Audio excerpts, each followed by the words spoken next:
안녕하세요. 집안일 하며 사연 채널 신청하는 게 소소한 취미인 주부입니다. 남편과 아이 뒷바라지하며 사는 게 전부이던 저에게 얼마 전부터 인생에 큰 변화가 생겨 사연을 한번 보내봐요. 저는 두 아이를 키우고 있는 전업주부이고 남편은 변호사예요. 변호사 사모님이라고 하면 주변에선 다들 부러워하지만 실상은 딱히 대단한 것도 없어요. 사자 직업들은 누구나 돈을 억소리나게 버는 줄 알지만 작은 변호사 사무실을 운영하는 저희 남편의 수입은 내 식구가 먹고 살기에 딱 적당한 정도거든요. 사무실 월세며 관리비며 직원들 월급까지 주고 나면 남는 게 얼마 없다고 하더라고요. 게다가 아이 둘씩이나 키우고 있으니 교육비며 식비며 이리저리 돈 들 곳도 한가득이죠.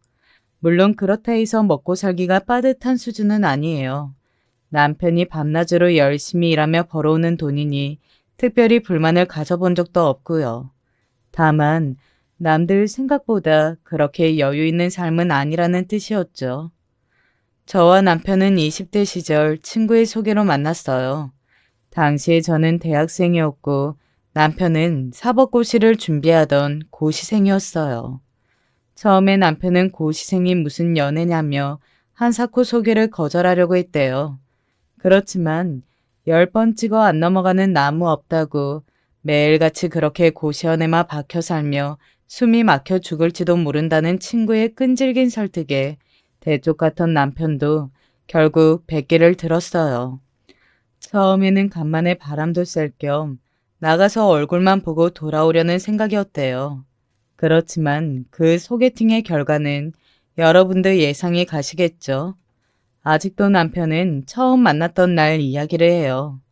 앉아있는 저를 보고는 하늘에서 천사가 내려온 줄 알았다나요?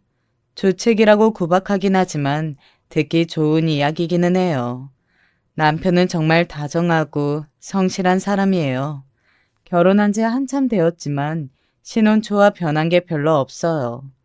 퇴근하고 돌아오면 매일같이 피곤한 티 없이 아이들과 놀아주고 주말이면 함께 나들이도 나가고요. 남편이 가정에 충실한 건 물론 타고난 천성 탓도 있지만 자라온 환경 탓도 있었어요. 남편은 편부 가정 출신이거든요. 남편의 부모님께서는 남편이 아주 어렸을 적에 이혼하셨어요. 자세한 사정은 모르지만 친어머니께서는 젖머지인 남편을 두고 집을 나가셨다고 해요.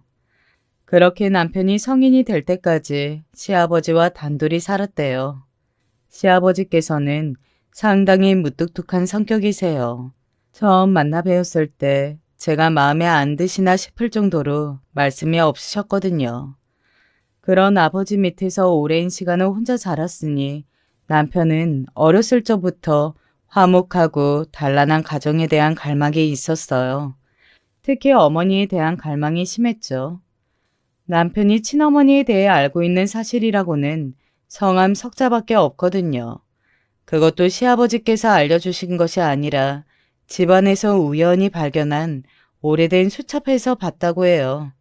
시아버님께서는 친어머니 얘기하는 것을 극도로 싫어하셔서 사진 한 장조차 제대로 남아있는 게 없어요. 남편이 성인이 되고서는 어머니를 찾기 위해 이리저리 수소문도 해봤다고 하는데 마땅한 수확은 없었대요. 난 인생에서 무엇보다 중요한 건 가족이라고 생각해. 가족이 행복해야 나도 행복한 거야. 우리 아버지 참 훌륭한 분이시고 많이 존경하지만 솔직히 말해서 좋은 아버지는 아니셨어. 당신도 알지? 나 어렸을 적부터 어머니 많이 그리워했던 거. 어머니의 빈자리를 아버지 홀로 다 채워주시기는 어려운 일이었지. 머리로는 이해하지만 그래도 난 항상 따뜻한 가족이 필요했어.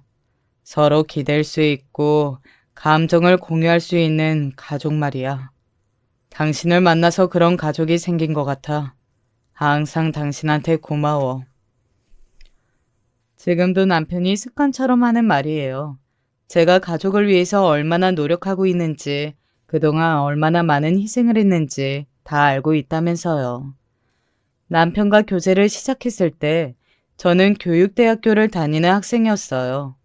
어렸을 적부터 화목한 가정을 꿈꿨던 남편처럼 저도 어렸을 적부터 좋은 엄마가 되는 것이 꿈이었어요. 저는 아이들을 참 좋아했거든요. 교육대학을 나와 초등학교 선생님이 되어서 좋아하는 아이들을 가르치는 삶을 살고 싶었어요. 제게는 나이 차이가 많이 나는 늦둥이 남동생이 있어요. 제가 아이들을 좋아하게 된 데에는 동생의 영향이 컸어요. 어렸을 적부터 바쁘신 부모님을 대신해 주로 제가 동생을 돌봤거든요. 동생을 돌보면서 자연스럽게 아이들을 좋아하게 되었고, 초등학교 선생님이라는 꿈이 생겼어요. 교육대학교에 합격했을 때는 정말 뛸 듯이 기뻤어요. 열심히 공부해서 하루라도 빨리 아이들을 가르치고 싶었죠. 매 학기마다 나가는 교육 실습에서 아이들을 만날 때마다 가슴이 뛰는 기분이었어요. 그렇게 열심히 선생님이 될 준비를 하다가 남편을 만났습니다. 당시 남편은 사법고시를 준비하던 고시생이었죠. 교제를 시작한 지 얼마 되지 않아 저도 학교를 졸업하고 임용고시를 준비하게 됐어요. 둘 다 인생에서 중요한 시험을 앞두고 있었으니 누구보다도 서로의 입장을 잘 이해했죠. 남편의 시험이 제 시험보다 일찍 찾아왔고 결과는 당당한 합격이었어요.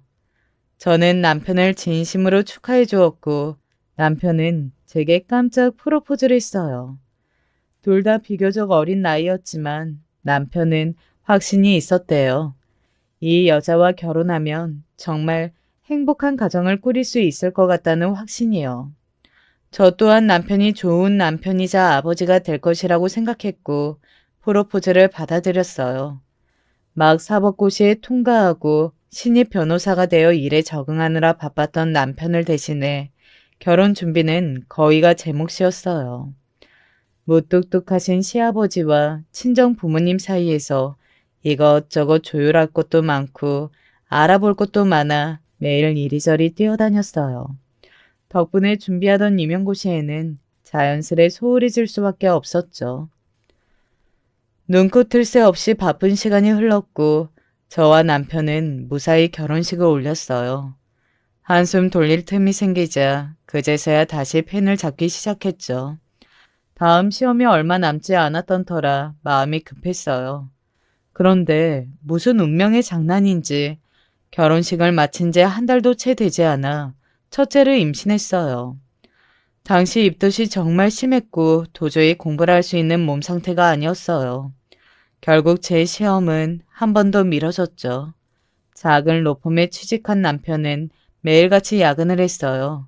자정이 다 되어서 집에 돌아오면서도 매번 제가 먹고 싶어 하는 것들을 어떻게 해서든 구해왔죠. 남편은 제 시험이 미뤄진 것에 대해 몹시 미안했어요.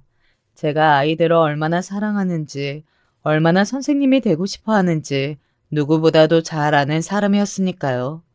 그런 남편이 고마워서 저도 더 남편에게 잘했어요. 심한 입덧에 헛구역질하면서도 남편 앞침은 빠뜨리지 않고 차려주었고 만삭이 되기 전까지는 야근하는 남편을 위해 도시락도 자주 싸갔어요. 제 꿈에서는 한 걸음 멀어지기는 했지만 남편과의 사이는 점점 더 돈독해져 갔어요. 그렇게 시간이 흐르고 첫째 아이가 태어났어요. 건강한 사내아이였죠. 길거리에 지나다니는 아이라면 다 예뻐 보이던 저였지만 제 아이가 태어나고 나니 정말 비교도 되지 않게 사랑스럽더라고요. 남편 말 맞다나 아기 천사가 따로 없었어요. 물론 가끔 악을 쓰며 고집을 부리거나 아무리 달래도 잠들지 않는 밤이면 지치고 힘들기도 했지만 그래도 하루하루가 행복했어요. 하루가 다르게 커가는 아이를 두고 공부할 틈은 잘 나지 않았어요. 다니던 로펌에서 승진한 남편은 더 이상 예전처럼 야근을 하지 않았지만 여전히 바빴습니다. 대부분의 육아는 제 몫이었죠. 어느새 제 인생의 목표였던 임용고시는 점점 멀어지고 있었어요. 이제 첫째도 어느 정도 컸고 3살이면 유치원 보낼 수 있는 나이잖아. 당신 시험 준비 다시 시작해보면 어때? 집안일 도와주실 도우미 아주머니 한 분 구하자. 조금 빠듯하긴 하겠지만 내가 좀 더 열심히 일해볼게. 첫째가 3살이 되던 해였어요. 남편의 말에 가슴속에 묻어놓고 있던 불씨가 다시 피어오르는 기분이더군요. 꽤 오래 펜을 놓긴 했었지만 다시 시작한 공부는 생각보다 수월했어요. 비록 제대로 공부할 시간은 첫째가 유치원에 가 있는 오전 시간뿐이었지만 도우미 아주머니 덕분에 집안일이 많이 줄어드니 오후에도 틈틈이 책을 들여다봤죠. 그렇게 시험 준비는 순조롭게 진행됐어요. 임신 5주차입니다. 전혀 모르셨나 보네요. 정말 축하드려요.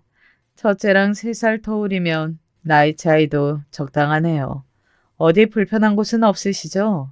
아직 초기이니 최대한 몸조심하시고 날것 드시지 말고요. 다음 주에 검진 오세요. 시험 공부 때문에 스트레스를 받아서 생리 날짜가 밀린다고만 생각했어요. 몇 주간 몸 상태도 썩 좋지 않았고 혹시 무슨 문제가 생겨 싶어 찾아간 산부인과에서 충격적인 소식을 듣게 됐죠. 예정에 없던 둘째였어요. 그날따라 병원에서 집으로 돌아가는 길이 참 길더라고요. 복잡한 심정이었습니다. 물론 저에게 찾아와준 아기 천사의 존재가 기쁘지 않은 것은 아니었어요. 그렇지만 조금만 더 늦게 찾아와 줬으면 좋았을 텐데 왜 이렇게 서둘러 왔을까 하는 작은 원망이 있었죠. 남편에게 둘째 임신 소식을 전하자 아무 말도 없이 저를 꼭 안아주더라고요. 그렇게 남편 품에 안겨서 한참을 울었어요. 기쁨과 슬픔이 공존하는 이상한 눈물이었죠. 그 후로 저는 시험을 완전히 포기했어요. 초등학교 선생님이라는 꿈은 고이 접어 가슴속에 묻어두기로 했죠. 대신 제 아이들에게 정말 좋은 엄마가 되기로 결심했습니다. 많은 아이들을 사랑해줄 수 없는 대신 그 아이들을 사랑해줄 마음을 모두 저희 아이들에게 쏟기로 했죠. 그리고 남편에게도 세상 누구보다도 좋은 아내가 되기로 했어요. 외로운 어린 시절을 보낸 남편에게 기댈 수 있는 공간을 만들어주고 싶었죠. 예정일보다 조금 일찍 태어난 둘째 아이는 사랑스러운 공주님이었어요. 둘째 아이가 태어났을 때쯤 남편은 다니던 로펌을 그만두고 작은 사무실을 차렸어요. 버리는 로펌에 다닐 때보다 많이 줄어들었지만 조금 더 많은 시간을 가족들과 보내고 싶다는 이유였죠. 그렇게 평화로운 나날들이 이어졌어요. 아이들은 건강하게 무럭무럭 자라고 있었고 남편의 사무실도 점점 자리를 잡아가고 있었죠. 그러던 어느 날이었어요. 그날따라 퇴근하고 돌아온 남편 얼굴이 몹시 어둡더라고요. 혹시 사무실에서 무슨 일이라도 있었나 싶어 걱정스러운 마음에 왜 그렇게 얼굴이 어둡냐고 물었습니다. 남편은 한숨을 푹 내쉬더니 오늘 사무실에 시아버님이 찾아오셨다고 하더라고요. 시아버님께서 갑자기 사무실에 찾아오셨다니 혹시 시아버님께 무슨 일이라도 생겼나 싶어 가슴이 덜컥 내려앉았어요. 시아버님께서는 워낙에 무뚝뚝하신 분이라 저와 남편에게 먼저 전화도 잘 하지 않으시거든요. 가끔 안부차 연락을 드리면 무소식이 희소식이라며 별일 없으면 전화하지 말라고 무심하게 말씀하시곤 하셨어요. 혹시 건강에 문제가 생기셨나? 경제적으로 도움이 필요하신가? 그동안 내가 시아버님께 너무 무신경했었나? 이런저런 복잡한 생각이 들었죠. 그게 당신 놀라지 말고 들어. 나한테 이복 동생이 있어. 그것도 이제 고등학교 올라가는 남자애야. 지금까지는 보육원에 있다가 얼마 전에 아버지를 찾아왔다더라고. 아버지도 많이 놀라셨대. 한참 고민하시다가 결국 나한테 데려오신 거야. 당장 입학 준비도 해야 하고 할 게 산더미인데 아버지가 그런 걸 해보셨어야 말이지. 남편의 입에서 나온 얘기에 어안이 벙벙해졌어요. 이복 동생이라니? 그것도 이제 고등학생이 되는 아이라니. 현실감이 전혀 없는 이야기였죠. 시아버님은 남편의 친어머니와 이혼하신 후 계속 혼자 셨어요. 갓난아기였던 남편을 두고 집을 나간 친어머니의 이야기가 동네에 퍼지자 시아버님은 안타깝게 여겼던 주변 이웃 아주머니들이 돌아가면 남편을 돌봐주었다고 해요. 남의 집 밥을 얻어먹으며 큰 남편은 자연스럽게 일찍 철이 들었고 초등학교에 들어간 무렵부터는 일하시느라 바쁜 시아버님을 대신해 혼자서 밥도 차려 먹고 빨래도 개어놓는 등 집안일을 했대요. 시아버님께서는 워낙에 무뚝뚝한 분이시고 남에게 다정한 말 한마디 못하시는 성격이시니 어린 시절 남편에게도 예외는 아니었죠. 집안에서는 항상 정만만이 감돌았다고 해요. 당시 시아버님은 작은 공장에서 정비공으로 일하고 계셨어요. 남편 기억 속의 시아버님은 매일 새벽같이 집을 나가서 밤늦게나 돌아오셨대요. 그렇게 열심히 일하셨지만 안타깝게도 집안 형편이 그리 넉넉하지는 않았죠. 남편도 그 사실을 알고 있었기에 필요한 물건이 생겨도 차마 말씀을 드릴 수가 없었대요. 실내와 바닥에 다 떨어져도 질질 끌며 신고 다니고 학교에서 준비물을 가져오라고 하면 친구들 것을 하나씩 빌려 모아 쓰고요. 그런 남편을 보면 못 사는 집 아이라고 놀리는 친구들도 덜어 있었대요. 그렇지만 남편은 그런 놀림은 하나도 신경 쓰이지 않았다고 하더라고요. 지금 생각해도 철이 참 일찍 든 아이였죠. 그런 남편이 학교에서 사고를 친 적이 딱 한 번 있었어요. 항상 남편을 놀리던 친구와 크게 치고받고 싸운 거예요. 그날도 그 친구는 평소와 다름없이 못 사는 집 아이라며 남편을 놀리고 있었고 남편을 애써 무시하며 책을 읽고 있었대요. 야, 너 집만 못 사는 게 아니라 엄마도 없다며? 우리 엄마가 다 말해줬어. 엄마가 너랑은 얘기도 하지 말래. 엄마 없는 애들은 다 이상하다고. 가난하다는 놀림은 참을 수 있어도 엄마 없는 애라는 말은 도저히 참을 수가 없었다고 하더라고요. 남편은 읽고 있던 책을 친구 얼굴에 집어던지고는 치고받고 싸웠대요. 결국 상대방 아이 눈에 큰 멍이 들었죠. 담임 선생님의 호출에 공장에서 일하시던 시아버님은 헐레벌떡 학교로 뛰어오셨어요.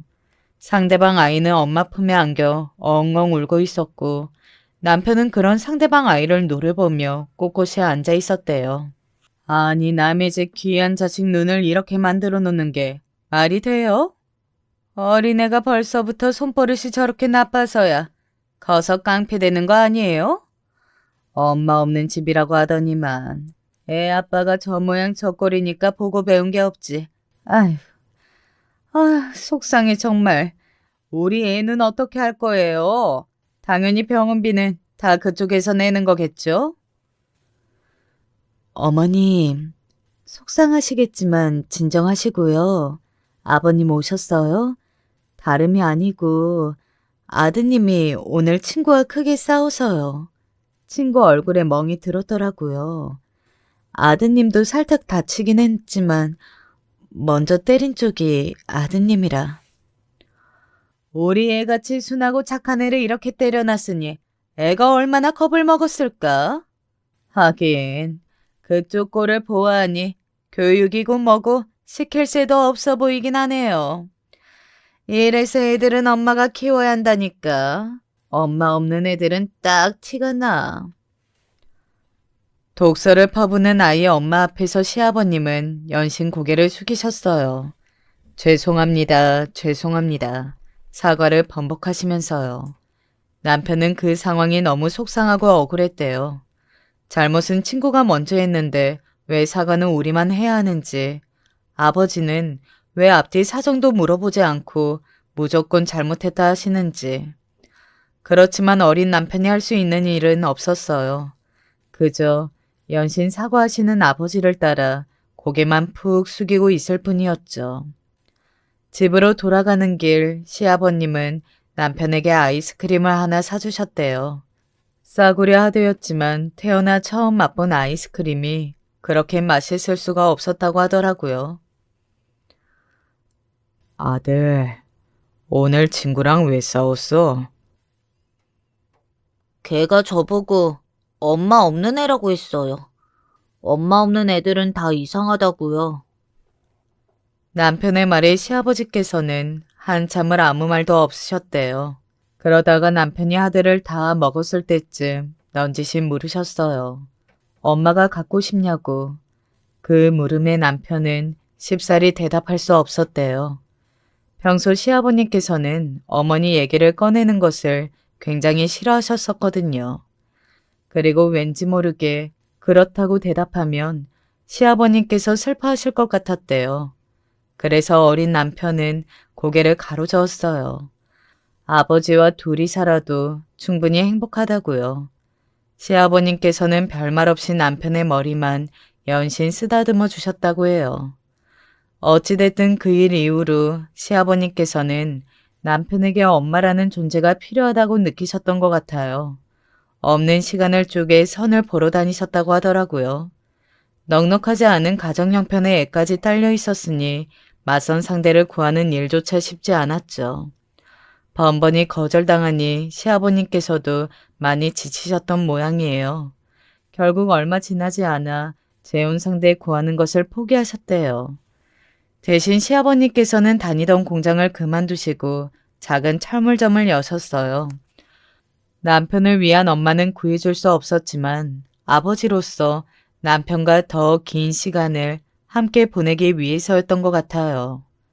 철물점이 자리를 잡자 이전보다 가정 형편도 조금 더 나아졌다고 하더라고요. 갑자기 이복 동생이라니. 진짜 아버님 아들이 맞긴 한 거야? 엄마는 어떤 사람인데? 나도 잘 모르겠어.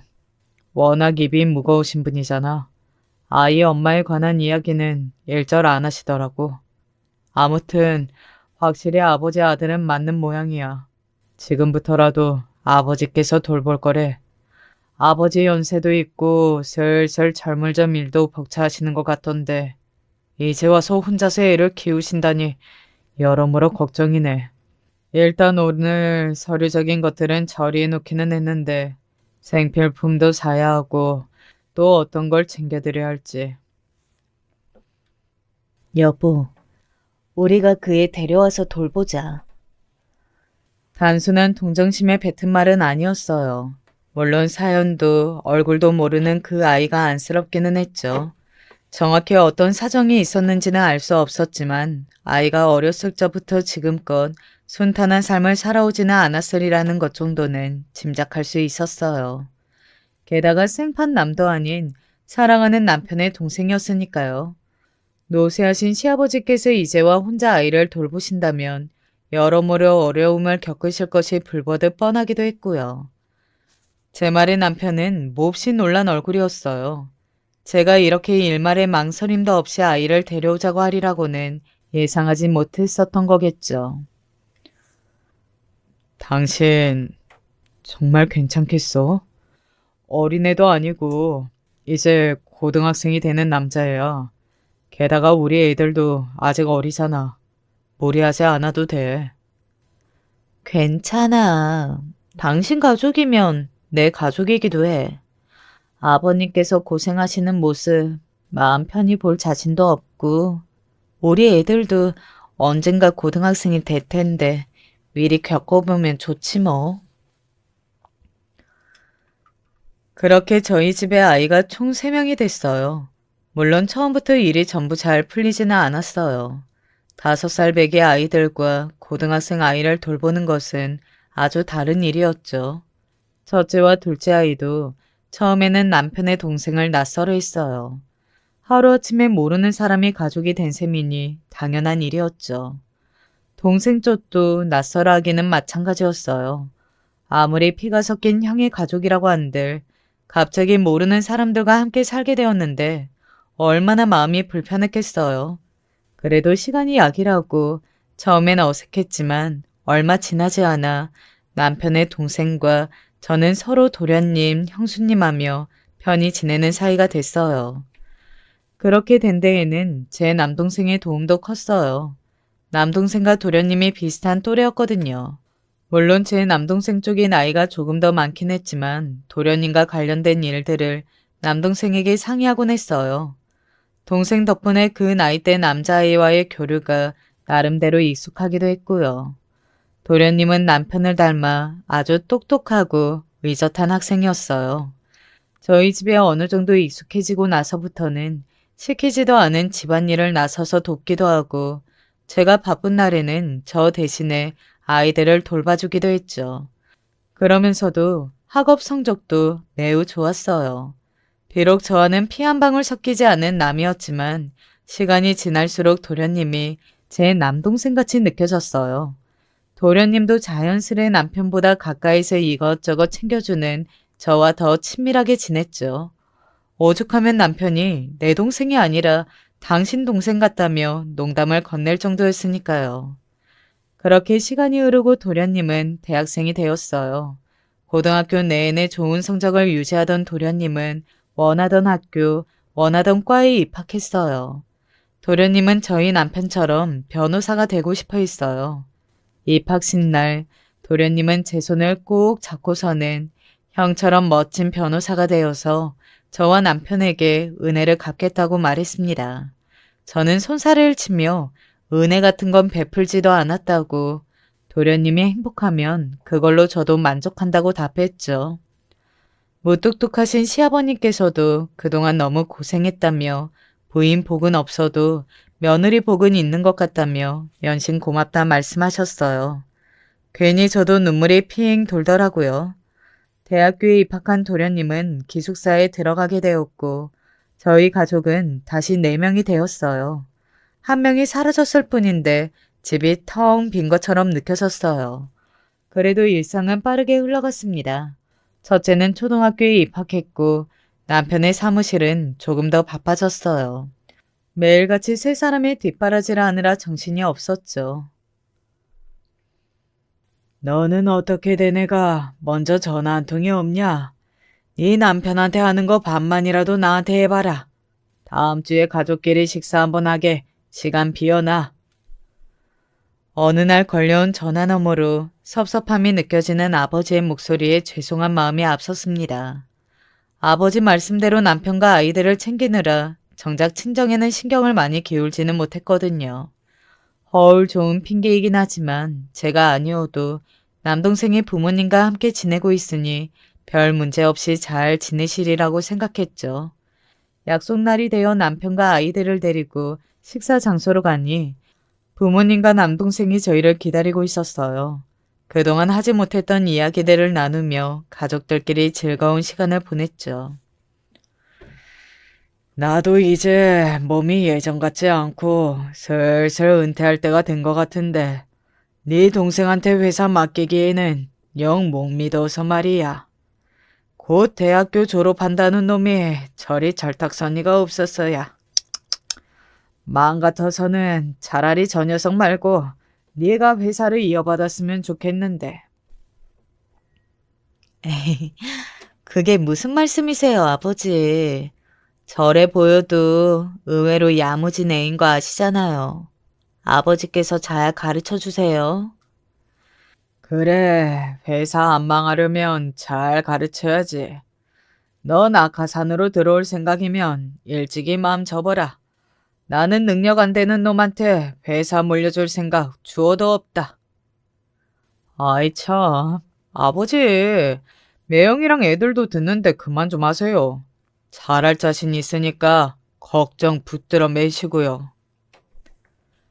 그렇게 즐거운 식사 시간이 끝나고 집으로 돌아가는 차 안에서 남편이 저희 집안 이야기를 꺼냈어요. 사장님이니 후계자니 회사를 물려준 애 만회하는 이야기를 들을 때마다 실감이 잘 안 난다면서요. 실감이 안 나기는 저도 마찬가지였어요. 저희 아버지는 상당히 소탈한 성격이세요. 고급 브랜드의 옷이나 가방 같은 건 관심도 없으시고 자동차도 오래된 국산차를 타고 다니세요.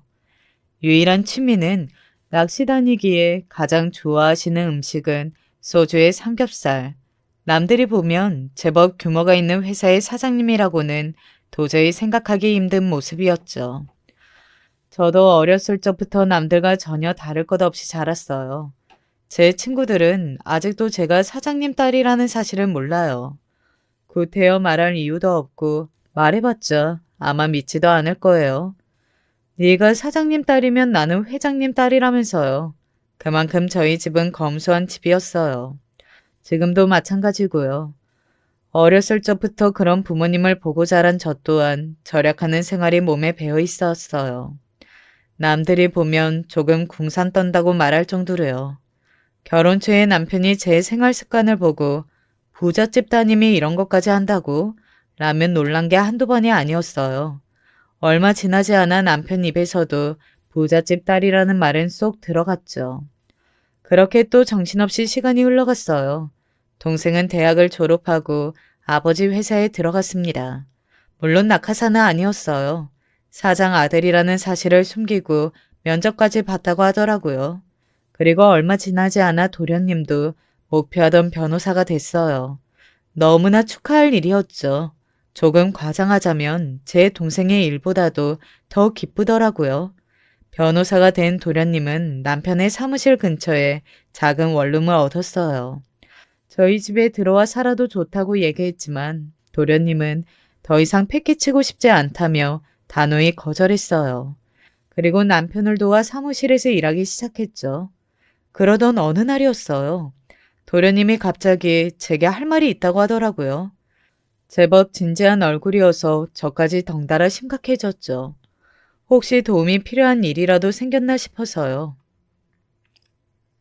형수님, 저 결혼하려고요. 아버지 형보다 형수님께 제일 먼저 말씀드리고 싶었어요. 도련님이 결혼이라니 전혀 예상하지 못했던 말이라 깜짝 놀란 표정을 숨기지 못했어요. 그도 그럴 것이 당시 도련님은 꽤나 어린 나이였거든요. 게다가 연애하는 티도 전혀 나지 않았었고요. 알고 보니 대학 시절부터 만나왔던 여자친구가 있었대요. 여자 쪽에서 먼저 적극적으로 다가왔고 변호사 시험 준비하는 내내 뒷바라지를 해주었다고 하더라고요. 자세한 내막은 알 수 없었지만 똑부러지는 도련님이 선택한 여자니 분명 괜찮은 사람일 거라고 생각했죠. 그래도 너무 급하게 결정한 게 아닌가 싶어 왜 이렇게 서둘러 결혼하냐고 물어보니 어렸을 적부터 저와 남편을 보면서 졸곡 해왔던 생각이었대요. 저와 남편이 너무 행복해 보였다면서요. 그 말을 들으니 새삼스럽게 기쁘더라고요. 그렇게 도련님의 결혼 준비는 순조롭게 진행되었고 상견례 날이 되었어요. 그날 동서를 처음 만났죠. 동서는 아주 예쁘장한 얼굴을 하고 있었어요. 분홍색 원피스를 입고서 저를 보며 수줍게 웃는 얼굴이 참 곱더라고요. 역시 도련님의 보는 눈이 틀리지 않았구나. 아주 참한 신부감을 데려온 것 같다고 생각했죠. 시아버님과 남편도 동서가 마음에 드는 눈치였어요. 두 사람은 도련님이 살던 원룸 근처에 작은 아파트를 신혼집으로 얻었어요. 저희 집과도 매우 가까운 거리였죠. 안녕하세요. 형님, 잘 지내시죠? 다름이 아니라 저희 남편이 오늘 야근한다고 해서요. 남편 말로는 항상 저녁을 형님께서 챙겨주셨다고 하던데, 제가 회사 일 한다고 바빠서요. 앞으로도 부탁 좀 드릴게요. 그러던 어느 날 동서에게서 연락이 왔어요. 결혼 후 처음 걸려온 전화란 무슨 일인가 싶었죠. 야근하는 도련님의 저녁을 챙겨줬으면 한다는 부탁이었어요. 동서 말대로 결혼 전에는 남편이 퇴근이 늦어질 것 같다고 하면 도련님 목까지 저녁밥을 2인분씩 싸서 사무실로 배달을 가곤 했어요. 그렇지만 이제는 도련님에게도 부인이 생겼고 제가 주제넘게 나설 이유가 없다고 생각했죠. 그런데 당사자에게서 이런 부탁을 받을 거라고는 전혀 생각지도 못했어요. 물론 도시락 1인분을 더 준비하는 건 그리 어려운 일이 아니었지만 기분이 조금 묘했어요. 동서의 태도가 부탁하는 사람치고는 굉장히 당당했거든요. 그 뒤로도 동서에게서 자주 전화가 오기 시작했어요. 형님, 저예요. 오늘 세탁소에 맡겨놓은 외투들 찾아오는 날인데 제가 깜빡해서요. 저는 회사에서 일하느라 갈 시간이 없을 것 같아요. 형님께서 좀 찾아서 저희 집에 가져다 놔주세요.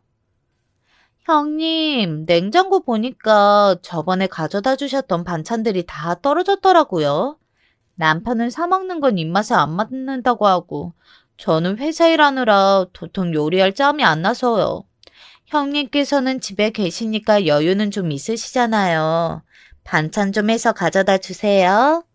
처음에야 동서도 살림을 처음 해보는 거고, 동서 말 맞다나 동서는 바깥일 하는 사람이었으니 최대한 이해해 보려고 노력했어요. 도련님을 아끼는 만큼 동서와도 사이좋게 지내고 싶기도 했고요. 그런데 날이 갈수록 부탁의 정도가 심해지더라고요. 동서, 솔직히 너무하다고 생각하지 않아? 동서는 바깥일하는 사람이니까 내가 어느 정도는 이해해 보려고 했어. 그런데 정도가 좀 지나친 것 같네. 내가 동서 뒷바라지 해주는 사람도 아니고 앞으로 동서 집안일은 동서가 알아서 해. 네? 형님, 갑자기 그게 무슨 말씀이세요? 제가 부탁을 드리면 얼마나 드렸다고요? 형님께서는 집에서 살림만 하시니까 잘 모르시나 본데, 회사 일하면서 집안일 같이 하기가 쉬운 일이 아니에요. 남편은 형님을 친누나처럼 생각하던데, 형님께서야말로 너무하신 거 아니에요? 적반하장으로 구는 동서의 태도에 어이가 없었어요. 그간 제게 해왔던 행동들에 대해 사과는 받지는 못하더라도 적어도 앞으로는 그러지 않겠다는 대답 정도는 들을 수 있을 거라고 생각했거든요. 게다가 도련님을 핑계를 대며 제 탓을 하는 모습을 보니 정말 기가 차더라고요. 결국 그대로 전화를 끊어버리고 앞으로 동서에게서 어떤 연락이 오든 무시해야겠다고 생각했어요. 남편과 도련님에게는 굳이 동서와의 일을 말하지 않았어요. 저 때문에 두 사람의 사이가 어색해지거나 걱정을 끼치는 상황을 만들고 싶지는 않았거든요. 동서도 시간이 지나면 본인의 잘못을 깨닫고 변할 거라고 생각했죠. 그 뒤로 동서는 한동안 제게 연락을 해오지 않았어요. 저 또한 먼저 동서에게 연락하지 않았고요. 그렇게 동서와 불편한 상태가 된 덕에 도련님에게도 선뜻 먼저 연락을 하기가 어려웠어요. 그저 가끔 남편에게 넌지시 안부를 묻는 정도가 다였죠. 그러던 어느 날 남편의 저녁밥을 챙겨주기 위해 들렸던 사무실에서 오랜만에 도련님과 마주쳤어요. 오랜만에 만난 도련님은 상당히 피곤해 보이는 얼굴이었어요. 조금 헬스케진 것 같기도 했고요. 걱정되는 마음에 요즘 잘 지내고 있냐고 물으니 도련님은 어색하게 웃으며 그렇다고 답하더라고요. 시원찮은 대답이었지만 일 때문에 바쁜 사람을 붙잡고 꼬치꼬치 캐물을 수가 없어서 그날은 그대로 집으로 돌아왔어요. 그래도 마음 한구석에서 계속 동서와 도련님이 신경 쓰이더라고요. 형님, 그간 잘 지내셨죠? 전에는 제가 죄송했어요. 살림이 처음이다 보니 저도 모르게 형님께 많이 기댔던 것 같아요. 마음 푸세요. 전 형님하고 잘 지내보고 싶어요. 실은 제가 임신을 했거든요. 남편이 아직 말 안 했죠. 오랜만에 찾아온 동서는 그간의 일을 다 잊어버리기라도 했다는 듯 서글서글한 모습이었어요. 물론 사과 한 번에 그간 쌓여왔던 앙금이 전부 풀린 건 아니었지만 생글생글 예쁘장하게 웃는 낯으로 임신 소식까지 전해오니 저도 한 수 접고 들어가기로 했죠. 그 뒤로도 동서는 제법 자주 집을 찾아왔어요. 올 때마다 한 손에는 꼭 과일이며 과자며 밉지 않게 간식거리를 사들고 왔었죠. 저도 전처럼은 아니어도 점점 동서를 챙겨주기 시작했어요. 임산부에게 좋다는 음식이며 반찬 몇 가지를 만들어 출근하는 남편에게 들려보내기도 했었죠. 퇴근길에 빈 반찬통을 들려주러 들린 동서는 임신하며 이렇게 힘든데 형님은 어떻게 아이를 2명이나 낳으셨냐느니 입맛이 없어서 형님이 해주신 반찬 아니면 밥이 안 넘어간다느니 쫑알쫑알 떠들곤 했어요. 그 모습이 조금 철이 없어 보이기는 해도 동생같이 느껴져 저도 점점 마음이 열리더라고요. 그 무렵부터 동서는 제게 회사 이야기를 자주 하기 시작했어요. 특히 얼마 전에 승진했다는 젊은 팀장님 얘기가 대다수였죠. 아니, 저보다 나이도 어리면서 매번 사람을 어찌나 무시하는지. 사람이 살다 보면 가끔 실수도 하고 그러는 거지. 실수 한 번에 아주 잡아먹을 기세라니까요. 제 생각엔 분명히 낙하산이에요. 그렇지 않고서야 그렇게 어린애가 팀장이라니 말도 안 되잖아요. 동서의 얘기에 적당히 맞장구를 쳐주면서도 한편으로는 제 동생이 떠올랐어요. 동생이 그 무렵 팀장으로 승진을 했었거든요. 동서보다 어리다면 동생과 비슷한 또래일 텐데 혹시 동생도 회사에서 비슷한 얘기를 듣고 있는 게 아닐까 하는 걱정이 들었죠. 그래도 동서 말대로라면 동서 회사의 팀장은 왜 팀장 자리에 앉았는지 모를 정도로 무능력하다고 했어요. 어린 나이에 무능력한 팀장이라면 누구나 뒷배경을 의심할 만하잖아요. 적어도 제 동생은 그런 무능력한 팀장은 아닐 거라는 확신이 있었어요.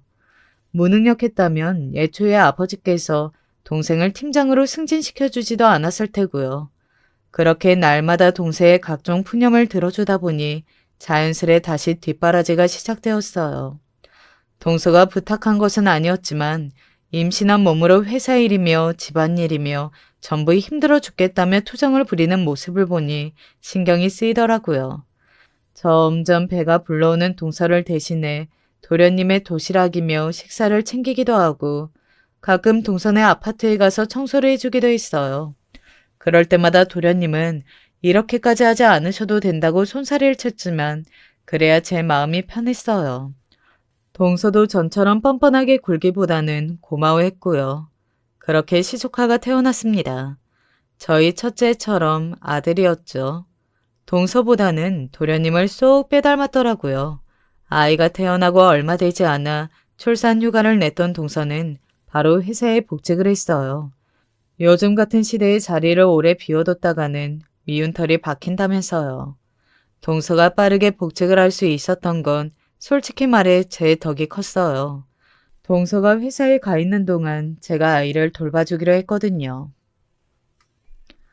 요즘 저출산이다 뭐다 아이 낳는 거 장려한다고 해도 저희 회사는 꼭 그렇지는 않더라고요. 육아휴직 냈다가 복직하는 것도 어렵다고 하고. 아, 형님은 사회생활 해본 적이 없어서 잘 모르시죠? 아무튼 그런 게 있어요. 형님 너무 부럽다. 저도 집에서 편하게 애만 키우면 좋을 텐데. 동서, 집에서 살림하는 것도 그렇게 쉬운 일은 아니야. 동서만 해도 결혼한 지 몇 년인데 아직 반찬 하나도 제대로 못하잖아. 어머, 왜 그렇게 발끈하고 그러세요, 형님? 농담이에요, 농담. 아무리 그래도 바깥일 하는 것보다야 집에 있는 게 편하긴 하잖아요. 게다가 집도 이렇게 넓고 좋은데. 변호사 남편이 좋긴 한가 봐요. 저희 남편도 언젠가는 아주버님처럼 벌어오겠죠. 형님 정말 좋으시겠어요. 돈 잘 벌어오는 남편 만나 대골 같은 집에서 호강하며 지내시니. 작은 구축 아파트였던 동선의 집과 달리 저희 집은 꽤 넓은 평수와 고급 아파트였어요. 둘째를 낳고 이사한 곳이었죠. 저와 남편도 신혼 시절에는 동선애처럼 작은 집에서 시작했어요. 부모님께서 일체 도움을 주시지 않았었거든요. 당연히 시댁에서도 아무 지원도 받지 못했고요. 신혼 시절부터 남편과 함께 한 푼, 두 푼 아껴 모은 돈으로 이사 왔다는 그런 훈훈한 이야기이면 참 좋겠지만 사실 지금 살고 있는 집은 저희 친정 부모님의 도움을 받아 마련한 집이었어요. 열심히 모았던 돈은 모두 남편의 사무실을 차리는 데 사용했거든요. 최대한 월세가 싼 곳을 찾다 보니 남편의 사무실은 당시 살고 있던 집에서 꽤 먼 곳에서 문을 열었고 그 사실을 알게 된 친정 부모님께서 사무실 근처에 집을 구해주셨던 거예요. 그것도 꽤 비싼 고급 아파트를요. 잔말 말고 들어가 살아라. 안 그래도 좁아터진 집에서 애 둘 데리고 사는 거 신경 쓰였다. 너 결혼할 때 크게 해준 것도 없었고 어렸을 적부터 원체 뭐가 필요하다 뭐 사달라 도통 말이 없는 애니 늦었지만, 나랑 너희 엄마가 주는 결혼 선물이라고 생각해라. 조금 갑작스럽긴 했지만 아버지 성격상 한 번 하신 말씀은 절대 무르지 않으신다는 걸 알고 있었으니 결국 저희 가족은 낡고 좁은 집을 떠나 현재 아파트로 이사를 오게 됐어요. 겉으로 보기에는 소탈해 보이는 친정 식구들의 동선 말맞다나 제가 경제활동을 하는 사람도 아니었으니 남들이 보기에는 돈 잘 벌어오는 사짜 직업 남편을 만나 좋은 집에서 호강하며 사는 여자처럼 보일만 했죠. 그렇지만 이제 여러분들도 알고 계시겠죠? 실상은 전혀 그렇지 않다는 사실을요. 물론 부족한 수준은 아니었지만 저희 남편은 동서나 주변 사람들의 생각처럼 그리 벌이가 좋지는 않았어요. 앞서 말했듯 내 가족이 먹고 살기에 아주 조금의 여유가 있을 정도였죠. 사정을 모르는 주변 사람들은 부잣집 사모님이 왜 그렇게 궁상 떨며 사냐며 핀잔을 주고는 했어요. 동서도 마찬가지였고요. 형님은 왜 그렇게 매사에 돈을 아끼세요? 남들이 보면 궁상 맞다고 욕해요. 변호사 사모님이시면 그 정도 품위는 갖추셔야죠. 옷도 좀 사 입으시고, 아휴, 부부 동반 모임이라도 나가면 아주버님이 부끄러우시겠어요. 집에만 계시니 남들이 어떻게 하고 다니는지 잘 모르시나 봐요. 동서의 핀잔은 날이 갈수록 심해졌어요. 회사에서 퇴근해 시조카를 데리러 와서는 한두 시간 정도 제 옷차림이며 생활 태도를 은근슬쩍 지적하고는 했죠. 회사를 다니며 쌓인 불만이 많았는지 회사 사람들 흉도 자주 봤어요. 팀장이 알고 봤더니 정말로 낙하산이었다. 신분을 숨기고 들어온 사장 아들이라고 하더라. 내가 그럴 줄 알았다. 일도 못하면서 사장 아들이면 다냐. 끊임없이 이어지는 뒷얘기에 귀가 따가울 지경이었죠. 듣다 못해 그렇게 회사에 불만이 많으면 그만두면 되는 거 아니냐고 묻자 동서는 소리를 벌럭 질렀어요. 형님같이 돈 잘 벌어오는 남편이 있으면 모르겠지만 현실이 그리 녹록지는 않다고요. 똑같은 변호사여도 도련님은 사무실에서 일하는 일개 직원이고 저희 남편은 대표님 수입이 다를 거라면서 짜증을 냈죠. 솔직히 말하면 저도 사람이라 그런 태도를 보이는 동서를 도와주는 게 마냥 달갑지는 않았어요. 그래도 별말 없이 계속 시조카를 돌봐주었던 건 전부 도련님 때문이었죠. 그러던 어느 날이었어요. 오랜만에 제 동생에게 연락이 왔더라고요. 요즘 들어 매일같이 야근을 하고 있는데 도저히 집에 갈 짬이 안 난다며 집에서 옷가지들을 가져달라는 부탁이었습니다. 다 큰 녀석이 이런 일로 누나를 부려먹는다며 퉁명스럽게 답하기는 했지만 걱정되는 마음에 도시락까지 정성스레 싸서 회사로 향했어요. 마침 남편이 일찍 집에 들어오는 날이라 아이들과 시조카는 남편에게 맡겨두고 나올 수 있었죠. 아버지 회사에 방문하는 것은 아주 어렸을 적 이후로 처음이었어요. 오랜만에 찾은 회사 건물은 제 기억 속의 모습보다 훨씬 크더라고요. 정장을 차려입은 사람들이 1층 로비를 바쁜 걸음으로 돌아다니고 있었어요. 그런 사람들 사이에 격식 없는 차림으로 종이 쇼핑백을 들고 서 있으려니 저도 모르게 조금 위축이 되긴 하더라고요. 어머, 형님, 여기서 뭐 하세요? 여긴 어떻게 알고 오셨어요? 아휴, 들고 오신 건 또 뭐예요? 반찬이에요? 일단 저쪽으로 가요. 사람들이 다 쳐다보잖아요. 저 멀리서 들리는 익숙한 목소리에 고개를 돌리니 정장 차림에 높은 구두를 신은 동서가 놀란 얼굴로 또각또각 소리를 내며 제 쪽으로 다가오고 있었어요. 미처 대답하기도 전에 동서는 저를 우악스럽게 잡아 끌어 구석에 있는 엘리베이터 앞으로 데려가더라고요. 회사에서 마주친 동서는 정말 커리우먼이 따로 없었습니다. 제가 이 회사 다니는 건 어떻게 하셨어요? 남편한테 물어보신 거예요? 아무리 제가 퇴근이 늦어졌다고 해도 여기까지 막 찾아오시면 안 되죠. 옷차림은 또 그게 뭐예요? 낯뜨겁게 진짜. 아, 여기 경비원은 일 안 하나? 사원도 아닌 사람을 이렇게 막 들여보내면 어떡해. 반찬은 이따가 제가 애 찾으러 가면서 같이 가져갈 테니까 일단 얼른 돌아가세요. 동서, 그게 아니고. 아니, 아가씨, 말씀도 없이 여긴 어쩐 일이십니까? 때마침 엘리베이터에서 내린 사람은 낯익은 얼굴이었어요. 제가 어렸을 적부터 저희 아버지를 모시던 비서분이셨죠. 결혼한 후로는 제가 친정에 자주 드나들지 않아 마주칠 일이 별로 없었지만 제가 꼬맹이였던 시절부터 알고 지내던 분이셨어요. 아가씨라는 호칭에 어색해 그냥 딸처럼 편히 대해주시라 말씀드리곤 했지만 그럴 때마다 비서분께서는 사장님 따님이신데 그럴 수는 없다며 단호하게 고개를 가로저으셨어요. 그날도 마주치자마자 90도로 인사를 하시는 모습에 괜시리 민망해져 얼굴을 붉혔었죠. 아가씨라고 안 부르셔도 된다니까요. 이 나이에 민망하게 참. 그냥 편하게 대해셔도 괜찮아요. 아버지를 모시는 거지 제 비서는 아니잖아요. 사장님 가족분들은 제게는 다 사장님이나 마찬가지입니다. 사장님과 전약이 있으신 건가요? 전에들은 이야기가 없었는데. 아니요. 오늘은 동생을 만나러 왔어요. 야근을 한다고 해서. 형님, 이게 다 무슨 소리예요? 아가씨라뇨? 형님 친정 형편 어려운 거 아니었어요? 지금까지 저한테 이런 말씀 한마디도 없으셨잖아요. 지금 장난치시는 거죠? 형님이 진짜 우리 회사 사장님 딸이라고요? 백소리를 지른 동생의 얼굴은 창백하게 질려 있었어요. 아마 그동안 본인이 제게 해왔던 이야기들이 생각이 났던 거겠죠. 저도 솔직히 회사에서 동서를 마주치자마자 그간 동서가 제게 했던 이야기들이 먼저 생각났어요.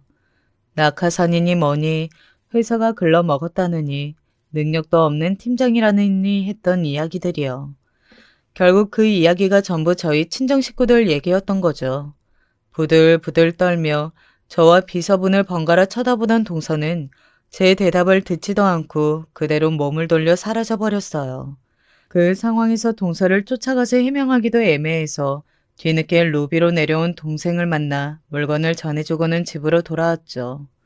동서는 이미 시조카를 데리고 갔다고 하더라고요. 남편은 동서가 회사에서 무슨 일이 있었는지 낯빛이 아주 어두웠다고 했습니다. 곧이어 동서와 있었던 일을 남편에게 말하지는 않았지만 마음이 참 복잡하더라고요. 그렇게 많은 생각들로 긴 밤을 보내고 다음날 아침 동서가 평소같이 시조카를 안아들고 찾아왔어요. 형님, 어쩜 그렇게 제 앞에서 친정 얘기를 한마디도 안 하셨을 수가 있어요? 미리 언질이라도 주셨으면 좋았잖아요. 제가 그동안 회사 흉을 좀 보긴 했지만 다들 그 정도 뒷얘기는 하고 살잖아요. 형님께서는 사회생활을 안 해보셔서 잘 모르시겠지만 설마 가족분들께 얘기하실 건 아니죠? 저도 이제 형님 앞에서는 입조심할 테니까 오늘도 저희 애 좀 부탁드려요. 동서, 이럴 땐 먼저 사과부터 해야 하는 거 아니야? 나도 많이 놀랐어. 우리 친정에서 회사를 운영한다고 한들 내가 그걸 동서한테 꼭 말해줘야 할 이유가 있었어? 그리고 애초에 얘기할 마음도 없었어. 내가 사회생활을 안 해봐서 그런가. 동서처럼 뒤에서 흉보는 건 잘 못하거든. 그리고 동서, 전부터 바깥일 한다고 은근슬쩍 사람 무시하는데 나 동서한테 무시받을 만큼 못 배운 사람 아니야. 오늘부터 동서애는 동서가 봐. 네? 제가 언제 무시를 했다고 그러세요? 당장 오늘도 출근해야 하는데 갑자기 애는 어디다 맡기라고요? 동서가 회사 그만두고 집에서 보면 되잖아. 동서 말 맞다나 그렇게 맘에 안 드는 회사 때려치우고 나처럼 집에서 편하게 애나 보면 되겠네. 부러워 죽겠다면서. 나 바쁘니까 그만 가. 이제부터 찾아오지 말고. 그렇게 동서를 쫓아내자 출근 준비를 하던 남편이 놀라며 무슨 일이냐고 물어오더라고요. 회사에서 있었던 일들을 말해주니 남편이 저보다 더 열을 내며 언성을 높였어요. 지금까지 동서한테 그런 말들을 들으면서도 참고 있었냐면서요. 당장 동선회로 찾아가서 한마디 해주겠다는 걸 제가 말렸죠. 그렇게 하지 않아도 앞으로 동선은 알아서 제 눈치를 볼 거라고요. 그리고 조금 늦긴 했지만 임용고시에 다시 도전해보고 싶다고 말했어요. 그날 찾아간 회사에는 저와 나이가 비슷해 보이는 여자 사원들도 많더라고요. 멋있게 정장을 빼입고 로비를 지나다니는 모습에 식어있던 제 심장이 다시 뛰는 기분이었어요. 나도 아직 늦지 않았다는 생각이 들었죠. 제 말에 남편은 저를 꼭 안아주며 그동안 고생 많았다. 애들도 많이 컸고 이제는 본인이 제 뒷바라지를 할 테니 원 없이 도전해보라고 말해주더라고요. 그 말에 그간 참았던 눈물이 왈칵 터졌어요. 그 뒤로 남편은 사무실을 대부분 도련님에게 맡기고 집안일과 아이 돌보는 일을 도맡아 하고 있어요. 덕분에 바빠진 도련님은 거의 사무실에 살다시피 지낸다고 하더라고요. 저 때문에 도련님이 고생하게 됐다니 마음이 편치 않았지만 남편에게 소식을 전해들은 도련님은 오히려 제게 몹시 미안해하면서 저를 응원해줬어요. 그동안 동서 때문에 너무 고생 많으셨다면서 앞으로는 패기칠 일 절대 없을 테니 공부에만 전념하시라면서요. 동서는 얼마 지나지 않아 회사를 그만뒀다고 했어요. 동생 말로는 평소에 회사에 그리 도움이 되는 사원도 아니었다고 하더라고요. 본인이 그렇게 무시하던 저희 집안 회사에서 일하며 제 눈치를 봐야 한다는 사실이 자존심이 상했던 거겠죠. 나중에서야 전해 들은 말이지만 동서가 회사를 그만둔 후 도련님과 동서는 이혼 소리가 나올 정도로 크게 싸웠다고 해요. 동서는 하루 종일 집에 있으면서도 육아며 살림이며 제대로 하는 일이 하나도 없었다고 하더라고요. 결국 참다 못한 도련님이 집안일이 어려우면 다시 바깥일이라도 구해보는 게 어떠냐 한마디 했더니 동서는 누가 능력이 없어서 취업을 못하는 줄 아냐. 나 오라고 부르는 회사들이 깔려있다. 그러는 당신은 뭐가 그렇게 잘났냐. 형도 변호사고 본인도 변호사 시험을 준비하길래 부잣집 아들인 줄 알고 물심양면 뒷바라지 했더니 막상 결혼해보니 부자는커녕 제대로 된 아파트 하나 못 태우는 형편없는 집안이었다고 소리를 바락바락 질렀다고 하더라고요. 그런 동서의 태도에 화가 난 도련님은 나도 당신같이 돈도 못 벌어오고 살림이며 육아며 아무것도 제대로 못하는 아내는 필요 없으니 이혼하자고 딱 잘라 말했대요. 도련님 입에서 나온 이혼 소리에 악을 쓰던 동서는 바로 꼬리를 내렸어요. 쓸데없는 자존심을 부렸다가 회사까지 그만둔 처지에 정말 이혼이라도 당할까봐 무서웠던 거겠죠. 한동안 도련님 눈치를 보며 재취업 준비를 하던 동서는 번번이 실패하더니 결국 포기하고 집에서 살림을 한다고 했어요. 눈코 뜰 새 없이 바쁜 도련님 탓에 혼자서 육아며 살림이며 집안일을 도맡아 하려니 버거웠는지 비싼 선물을 들고 저희 집에 찾아오기도 했었어요. 그렇지만 당연히 저는 동서를 도와줄 마음이 전혀 없었어요. 본인이 원하던 대로 집에서 푹 쉬게 됐는데 뭐가 그렇게 힘드냐며 난 바쁘니 알아서 잘해보라고 한마디 해주고 문을 쾅 닫아버렸죠. 전 요즘 공부하느라 정말 바쁘거든요. 오랜만에 잡아보는 펜이 조금 익숙치는 않지만 책을 보는 시간이 참 행복해요. 아이들도 남편도 제가 공부하는 모습을 보면 멋있다고 엄지손가락을 치켜 세워주고요. 이제야 제 인생을 다시 찾은 것 같아요. 오늘도 공부하다가 남은 시간에 열심히 제 이야기를 적어보았네요. 얼마 남지 않는 시험 좋은 결과 얻을 수 있도록 여러분도 응원해주세요. 긴 이야기 들어주셔서 감사합니다. 안녕하세요. 유튜브 동영상을 통해 전부터 사연들을 많이 보고 들으며 접해왔는데 이렇게 제가 직접 주인공이 되고자 써보게 될 날이 올 줄은 몰랐습니다. 사실 몇 사연들을 보면서 저도 제 이야기 써내고 싶은 충동을 몇 번 느꼈는데요. 하지만 어디까지나 순간적인 충동이고 호기심일 뿐 본격적으로 해보자 하는 자세는 아니었어요. 그랬었지만 지금은 제 속에서 이야기가 차분히 정리되는 고로 어디 한번 사연으로 만들어보자 싶은 패기가 생겨났습니다. 이제 50줄로 접어든 나이. 말이야 100세 인생 100세 인생 거리지만 진짜로 100세 수명을 채우긴 어렵겠죠. 그러니 살아온 날보다 앞으로 살아갈 날이 더 짧게 남은 중년 남성이라고 절 소개해드려야 할 것 같아요. 저의 모친께서 인생은 이름부터라는 말씀을 당신의 칠순잔치 때 남기신 적이 있었는데 과연 그 말씀대로라면 저도 좋겠습니다. 제가 인품이 부족하여 평소 잘난 체를 좀 하며 살아가는 편이라고 생각하지만 그에 반해 글솜씨는 초라하여 자연히 겸손해집니다. 그리 매끄럽지 못하고 다른 사연들보다 수준이 떨어지더라도 워낙 평소에 글 짓는 것이랑은 거리가 먼 사람인가 보다 하고 아량 베풀어 주십사 서두에 청합니다. 저는 이남 일녀 집안의 장남으로 태어났어요. 제 밑으로 3살 어린 남동생, 4살 어린 여동생이 딸려 있었는데 가정 환경이 별로 그리 좋지 않았기 때문에 부모님께선 세 남매 모두에게 의욕적으로 학업을 지도해 주지 못했습니다. 장남이랍시고 제가 받았던 혜택이 있었음을 저는 시인합니다. 집안의 장남이라는 위치와 무게를 실감하는 것보다 장남이기 때문에 없는 형편에서도 그나마 대접과 대우를 받고 고등학교를 나와 대학교까지 갈 수 있었던 것에서 오는 집안의 편애가 더 빠르게 느껴졌기 때문입니다. 제가 공부를 못했거나 흥미가 많이 부족한 학생이었다면 집안 식구들에게 비극이 되었을 텐데 천만다행으로 저는 원체 학업에 관심이 많았습니다. 특히 중학교를 지나면서부터 공부라는 것에 퍽 의욕적이 되었죠. 장남인 저에게 거는 기대가 부모님은 크셨고 음습하고 어두운 이 쥐구멍에 벼들게 할 수 있는 길은 제가 개천에서 난 용이 되는 것밖에 없다고 여기셨어요.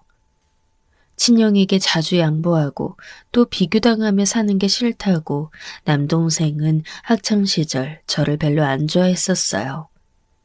제가 보란 듯이 서울에 있는 대학교에 떡하니 진학하게 되었고 부모님께서 적극 뒷바라지까지 해주신다고 하니 제대로 질투가 났던 것이죠.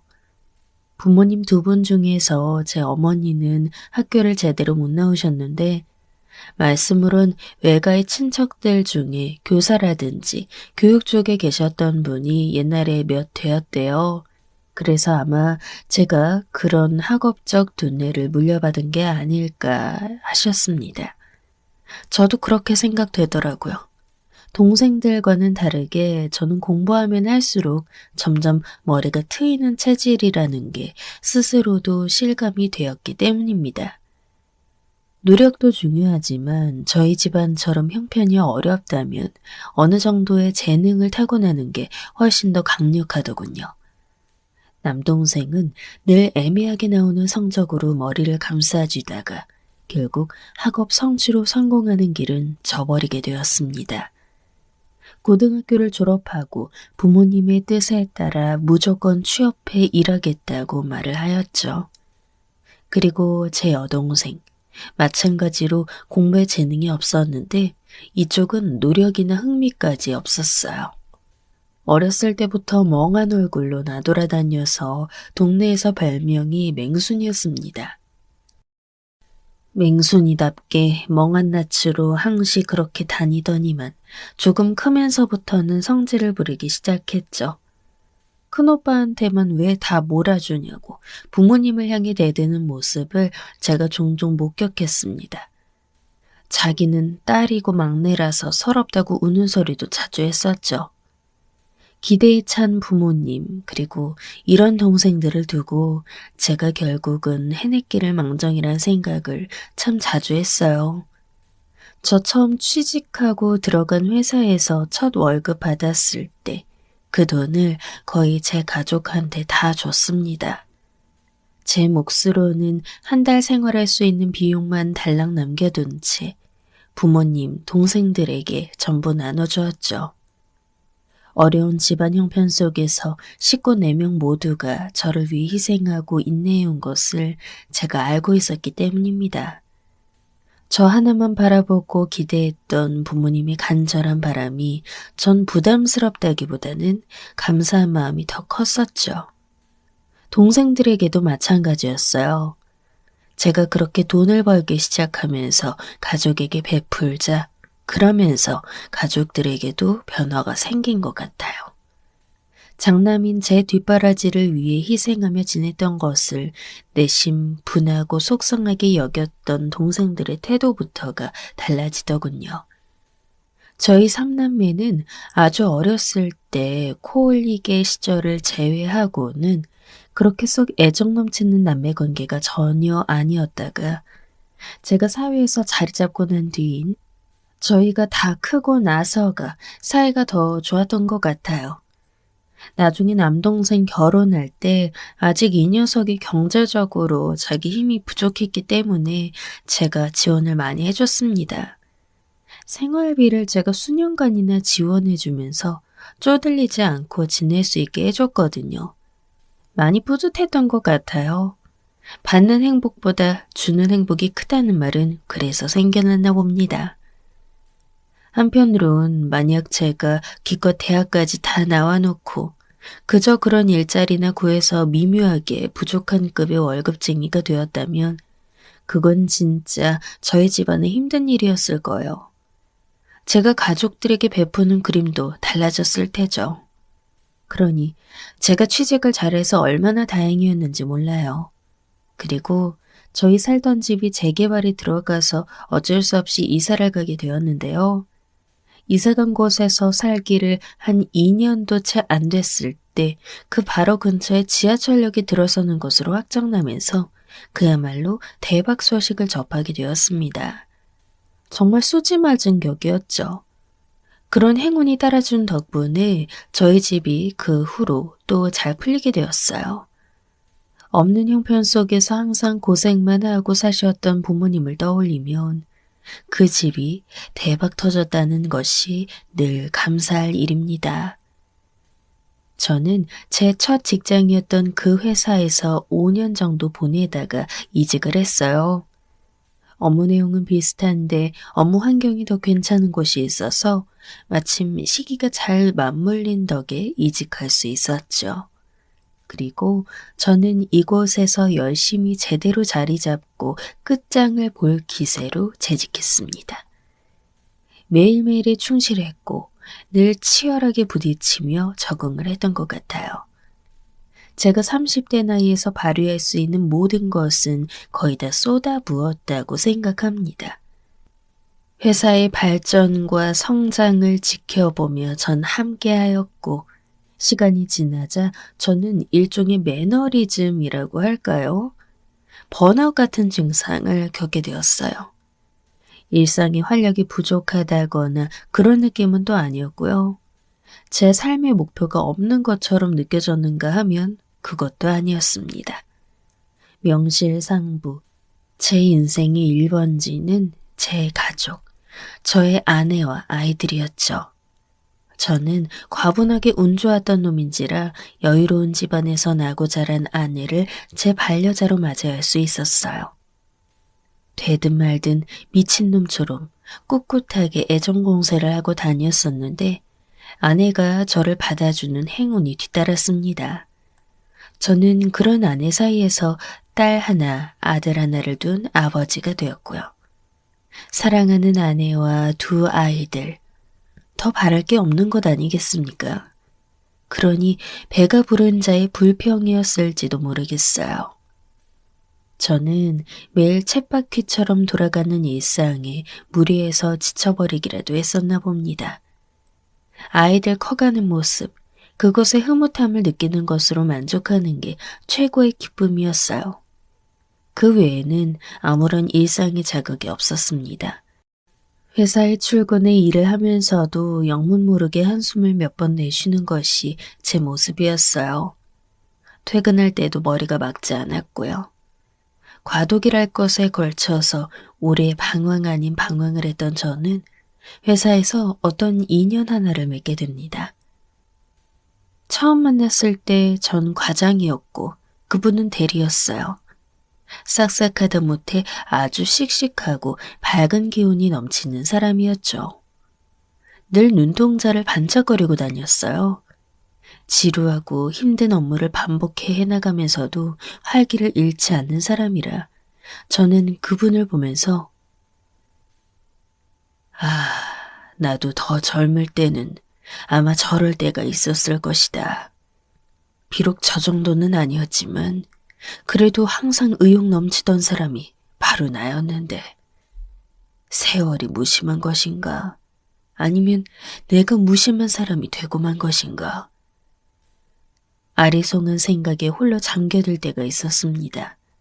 그런데 제가 그분을 보면서 참 독특하다고 생각 들었던 게 자기는 꿈이 있다고 언제 한번 저랑 대화를 나누다 그러는 거예요. 이미 회사원으로 일하면서 이렇게 살고 있는데 웬 꿈이 따로 있다? 이건 그 당시 저에게 파격적인 의문이었습니다.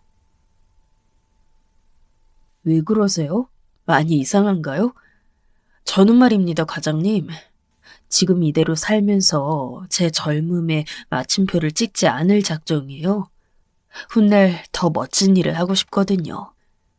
이렇게 생각하면서 늘 지내고 있기 때문에 반드시 그렇게 되리라고 전 믿고 있습니다.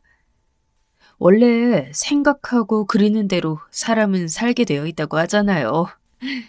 전 어떤 일이 되었든지 간에 제가 주도적으로 하는 일을 해보고 싶어요. 어떤 비전을 가지고 크게 도전하는 일을 할 거예요. 지금은 안정적인 직장에서 돈 벌며 생활하고 있지만 언제까지나 이렇게 안주해 있지 않을 거라고 아주 자신 있게 천명하던 그 모습이 생기가 넘쳤어요. 꿈을 가지고 그것에 대해 말하는 청년의 모습은 아주 근사하다는 생각이 들었죠. 그것은 아주 강력한 전염성을 가지고 있기도 했습니다. 상하 관계와 나이 차이를 떠나 저와 죽이 제법 잘 맞는 상대라는 걸 점차 느끼게 되었는데요. 그때 통칭 스타트업이라고 멋지게 칭해지는 소규모 창업 행렬이 화두에 오르게 되었습니다.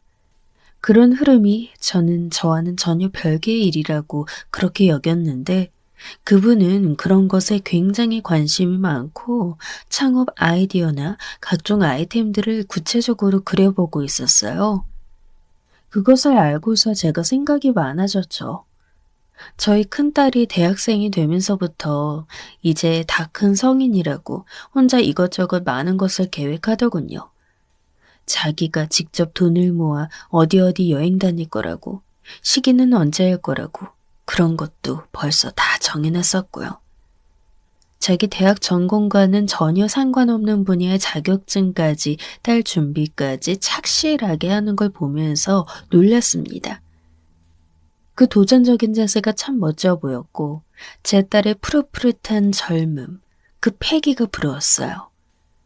온통 세상이 딸의 눈에는 새로운 것 투성이니 실패에 대한 두려움 따위 시작의 설렘 앞에서 아무것도 아니었던 거죠.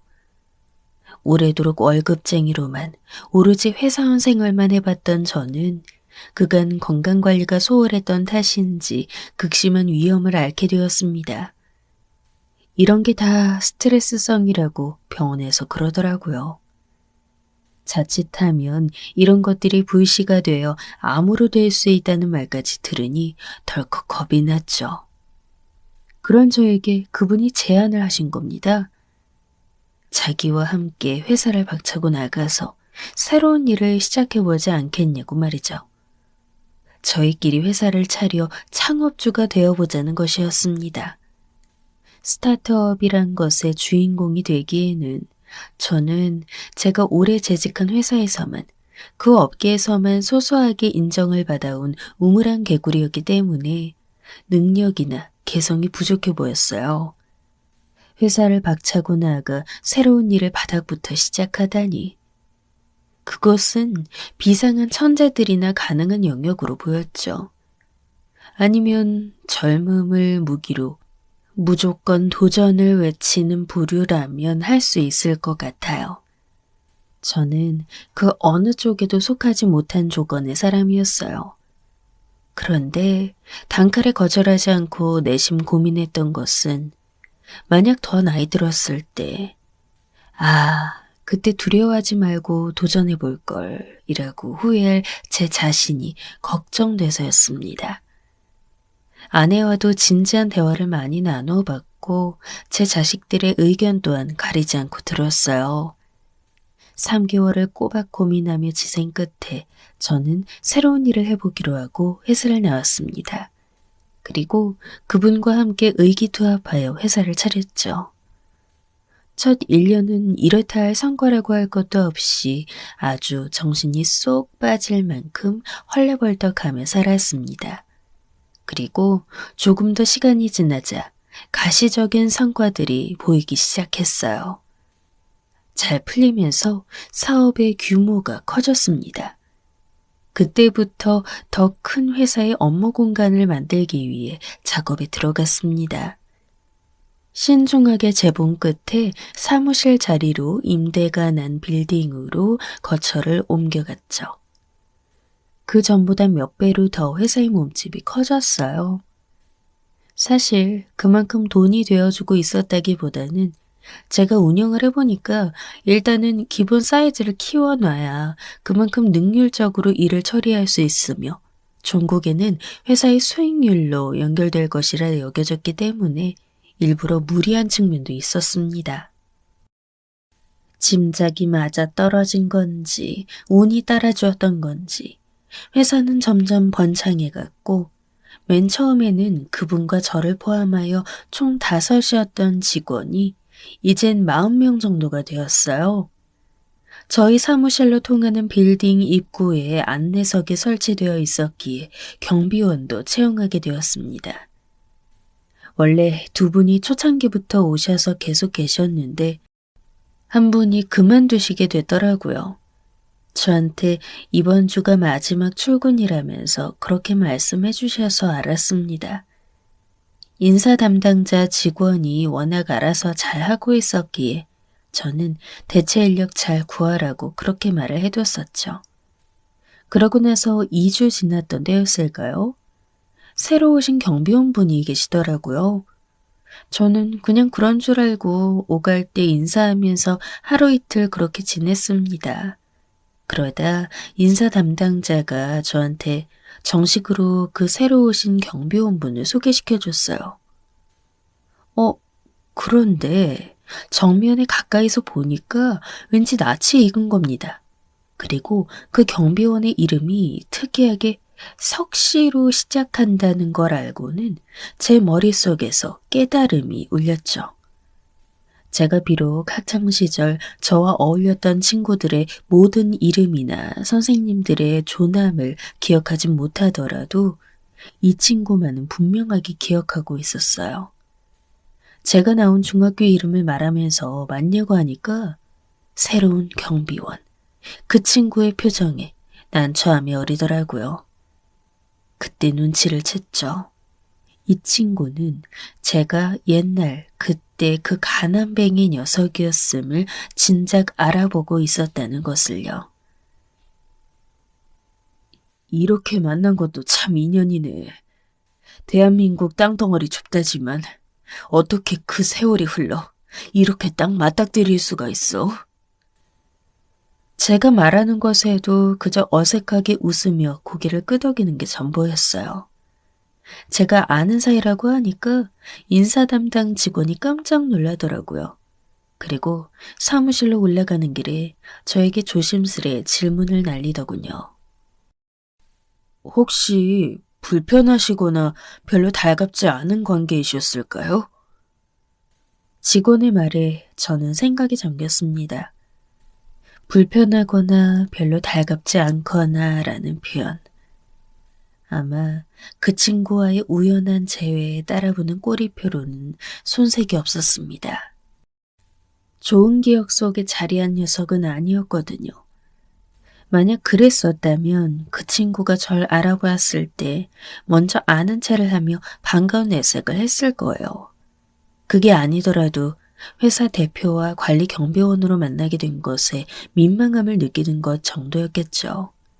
하지만 제 앞에서 몹시도 난처한 기색을 숨기지 못하고 전전긍긍한 데는 그럴 만한 과거가 있었기에 그랬던 것입니다.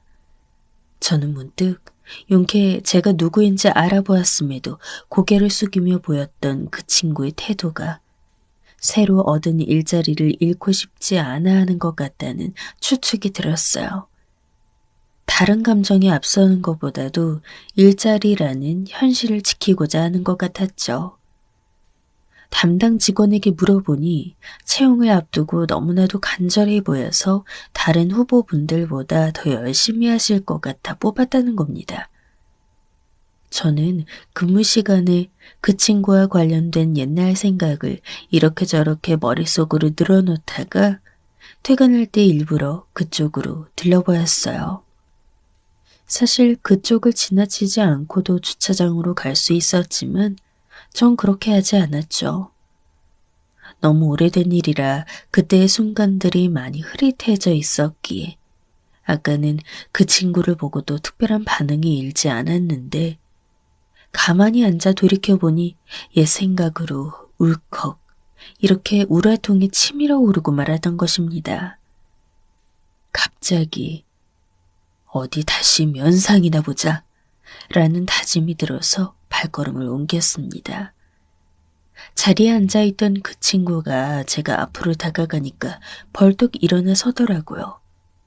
참 많이 늙은 모습이었어요. 제가 7살 때 국민학교에 입학했기 때문에 그 친구보다 엄연히 따지면 한 살이 적은 나이였는데요. 액면가로 보자면 한 살이 아니라 적어도 5살 정도는 연상으로 보였어요. 만약 그 석이라는 나름 특이한 성과 조합된 이름이 아니었다면 전 눈치채지 못했을지도 모르겠습니다. 저보고 우물쭈물하면서 뭐 지시하실 것이라도 조심스럽게 말하길래 제가 그랬어요. 아니, 그런 건 아니고 그동안 잘 지냈냐? 너무 오래간만인데 아까는 인사도 제대로 못했단 생각이 들어서. 대답은 않고 어색하게 고개만 주워거리더군요.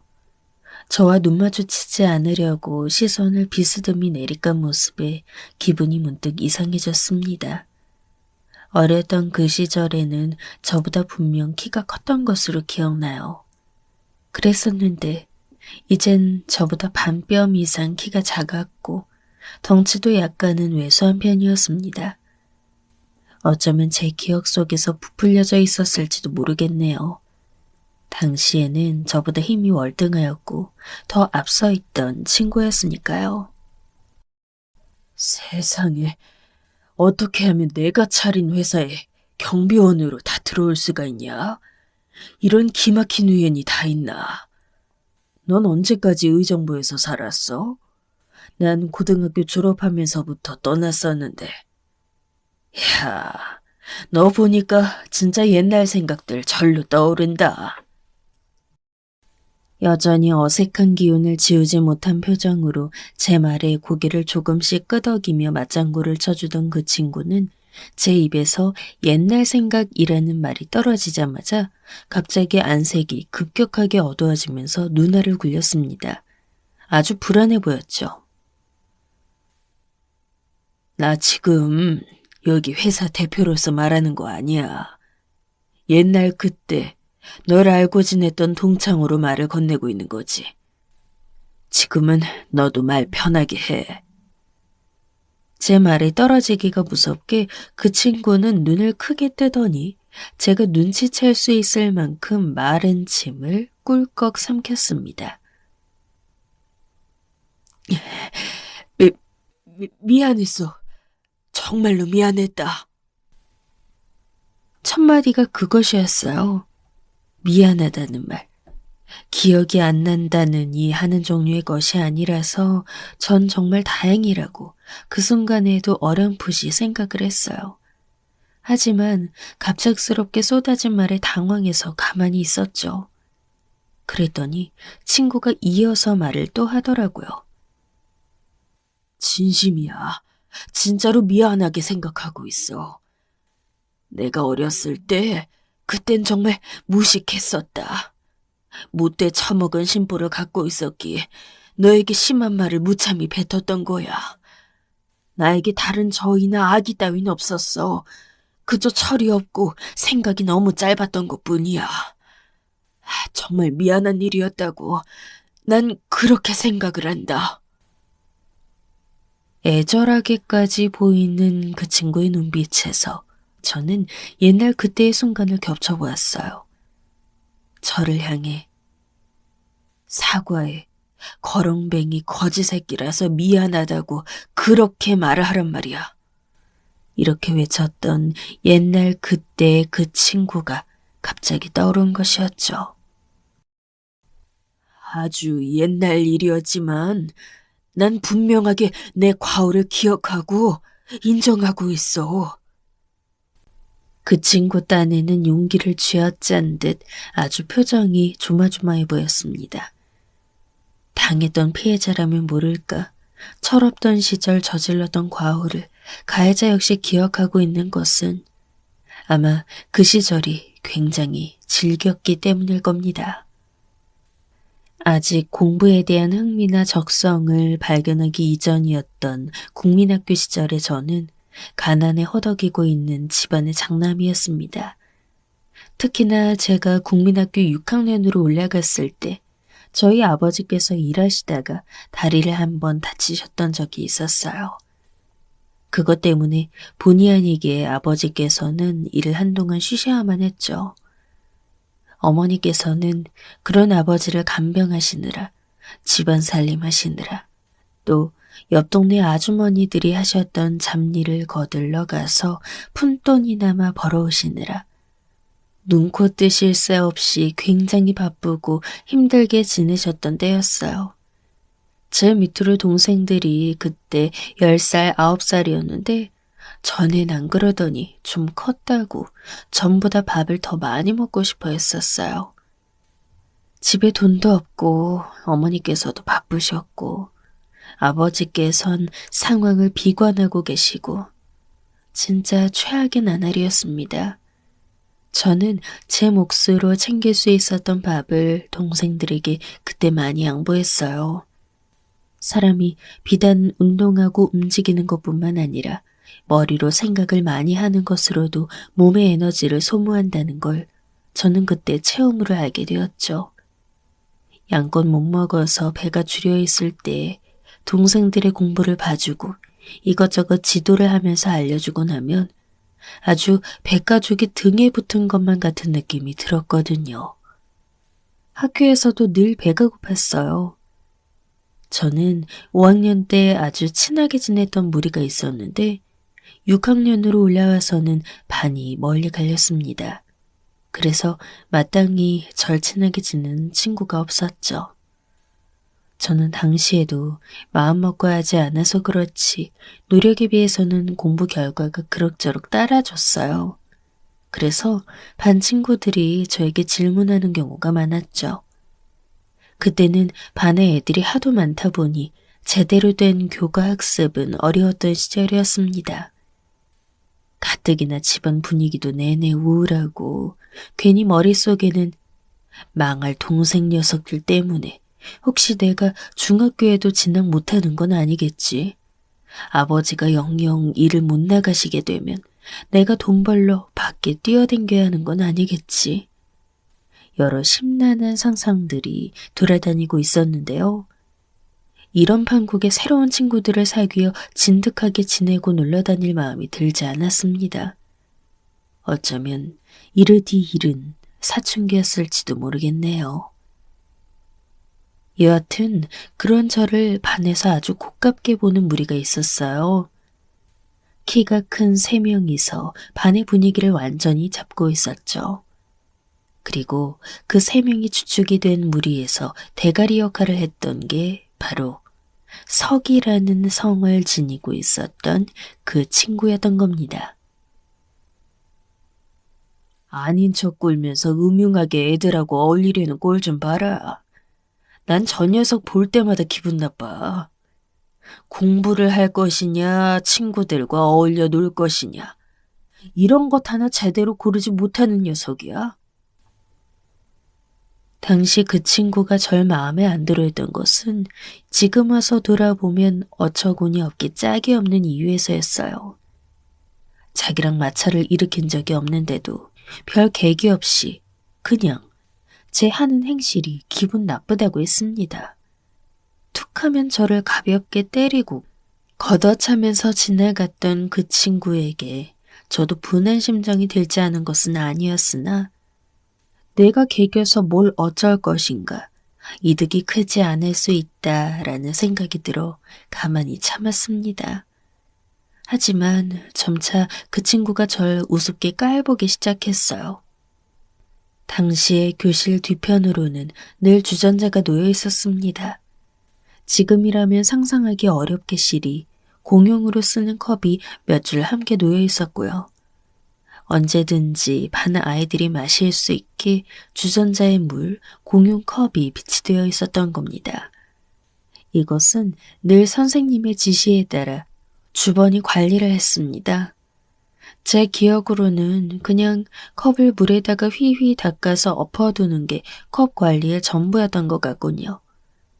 내용물이 보리차 같은 것이었다면 좋았겠지만 그 물은 맹수돗물이었습니다. 저는 그 시기에 늘 배가 굶주려 있었기 때문에 뱃속에서 꼬르륵 하는 부끄러운 소리가 자주 났습니다.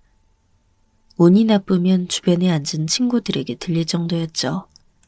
그래서 저는 교실 뒤편에 있는 주전자를 이용해 수시로 물을 마셨어요. 제발 꼬르륵 소리가 나지 않길 바라면서, 그리고 이걸로 허기가 조금이나마 달래지기를 바라면서요.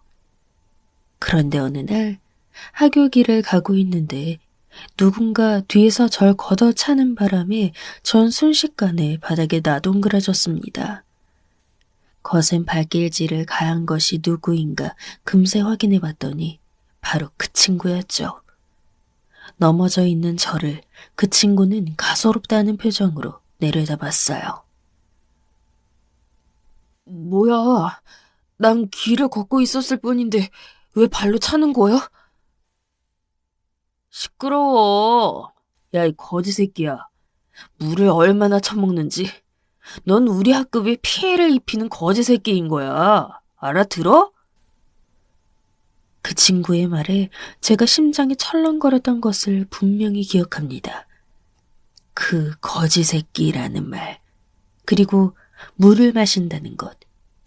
저를 그동안 그 친구가 지켜보고 있었다는 사실에, 그리고 또 한편으로는 들켰다는 마음에 수치심이 들어서 얼굴이 뜨거워졌습니다.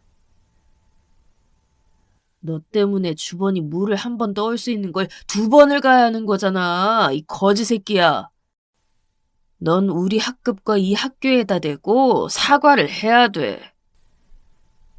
제가 반박은 못하고 가만히 있자 그 친구가 신나서 더 떠들어댔었죠. 저는 그때 어린 마음에 너무 부끄럽고 짜증난다는 감정이 앞서서 그저 고개를 숙인 채 집까지 빠른 걸음으로 걸어가 버렸습니다. 그 다음 날부터 그 친구는 더욱 저를 악랄하게 놀려댔습니다. 등교하면서 오늘도 거지 새끼가 신세를 지겠습니다 하고 인사했냐? 어? 왜 대답이 없어? 안 했냐? 제가 대답 않고 무시한 채 앉아있으면 저를 발로 차서 의자와 함께 넘어지게 만들었어요. 당시에 저만큼은 아니었어도 형편 어려운 집이야 꽤 있었습니다.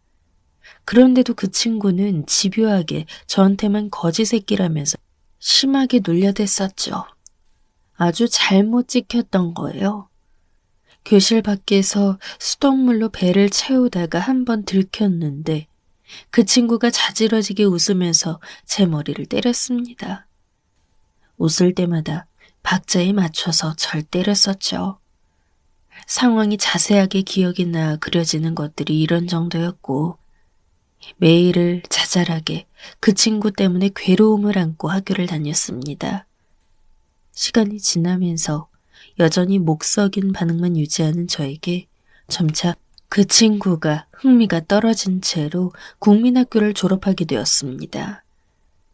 중학교는 갈려서 본 적이 없었어요. 그 이후로도 계속 마찬가지였죠. 저는 중학교에서부터 학업의 두각을 드러내어 결과적으로는 잘 풀리게 되었으니 국민학교 때의 그 일은 그다지 깊은 원한으로 남아있지 않습니다. 하지만 그때의 상처가 사라진 것은 아니었죠. 저는 아내에게 회사에 새로 왔다던 경비원이 절 못살게 괴롭히며 때렸던 옛날 동창이었다는 사실을 털어놓았어요. 아내도 깜짝 놀라면서 그럼 어떻게 할 거냐고 저한테 그러더라고요. 전 고민이었어요. 그냥 그 친구를 둔다면 앞으로 어찌 되었든 자주 마주치게 될 것인데 일자리가 간절해 보였고 지금 이만한 직장을 다시 얻기는 아마도 힘들 듯 싶은데 많은 생각을 하다가 제 결심을 아내에게 전해주었습니다. 나 그냥 용서해주고 계속 일할 수 있게 내버려 두려고. 내가 이래도 괜찮은 거겠지? 저조차도 확신이 없어 아내에게 물어봤는데 놀라던 아내는 이윽고 제가 결정한 바라면 그게 합당한 결과가 맞을 거라고 용기를 주었습니다. 저도 살면서 누군가에게 실수를 저질러 봤고 상처를 준 바가 있었고 잘못을 저지른 적도 있었기에 특히나 저는 동생들을 둔 장남이라서 더 그랬나 봅니다. 제가 취직해서 돈을 벌기 이전까지 대신 희생해서 제 생활비까지 일찍이 벌어다 주었던 그 동생들. 늘 기특하고 미안했기에 그 금액을 다 갚은 지 오래였는데도 두고두고 동생들에게 마지로서의 책임을 다하고 있었죠. 동생들이 자기 인생을 어디다 적어본다면 옛날 페이지에 저는 이 세상에서 가장 먼저 사라져야 할 존재 1순위로 꼽히고 있을 겁니다. 제가 그 친구를 원망했던 것보다 더 동생들은 제 존재를 원망했을 수도 있어요. 그리고 만약 동생들이 그 친구의 처지에 놓여 있다면 저는 철없을 때의 일이었으니 한 번만 제 동생들 선처해달라고 했을 것 같더라고요. 인과응보라는 말을 참 멋지다고 여기고 있긴 하지만 관용이 모든 것을 너그러이 덮어버릴 수 있다는 것을 믿었습니다. 그 믿음이 더 강했고 그렇게 저를 움직이도록 만들었어요. 저는 일부러 며칠 그 친구를 마주치는 동안 아무런 말을 안 하고 있었어요. 저에게 목례 인사를 보내는 그 친구의 시선이 저에게 따라붙는 것을 당연히 알면서도 말이죠. 그리고 며칠이 지났을 때 저는 제 자리로 그 친구를 불러 따로 얘기를 했습니다. 1년 계약직이지? 응, 맞아. 계약서가 1년이더라고. 그리고 들었겠지만 계약 단위가 1년일 뿐이야.